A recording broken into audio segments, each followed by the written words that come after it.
Tiniyak ng Armed Forces of the Philippines na wala itong namomonitor na banta sa seguridad ng bansa. Gayunman nanawagan ng AFP sa mga mamamayan na maging mapagmatyag at makipagtulungan sa mga otoridad sa pagpapatupad ng katahimikan at kaayusan sa bansa. May report si Waywaya Macalma.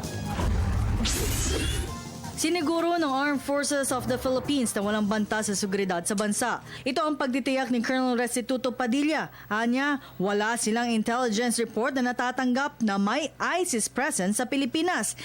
Wala anyang authentic na relasyon mula sa grupong Abu Sayyaf at ISIS. Pero hiling ng militar sa publiko na maging mapagmatsyag, lalo na sa posibleng pag-atake ng mga terorista. Armed Forces of the Philippines has not received any credible threat regarding terror groups who are planning to launch terror attacks in the country. We have not yet received any report pertaining to the presence of ISIS or their legitimate sympathizers in the Philippines.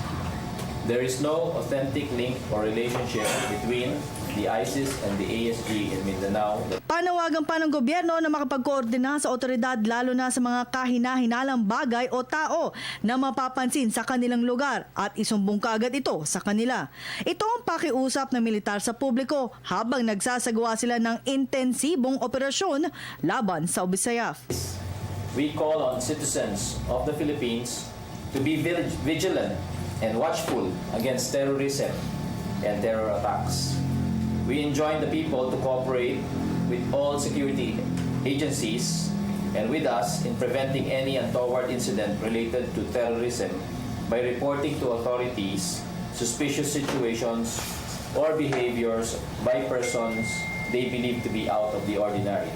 Nagbigay na ng direktiba si AFP Chief General Hernando Iriberi sa mga sundalo na makipagkoordina sa pulisya para sa pagpapatuloy ng operasyon nila laban sa mga kidnappers, lalo't may mga banyaga pa silang hawak hanggang sa ngayon. The staff of the Armed Forces of the Philippines already instructed our troops to coordinate with the Philippine National Police in the continuation of the operations against the persons responsible for the kidnapping of foreigners in Mindanao, while putting in mind the safety of the victims. Our group commanders are at the ready to quell any attack in the future from these threat elements to ensure peace and security in our communities.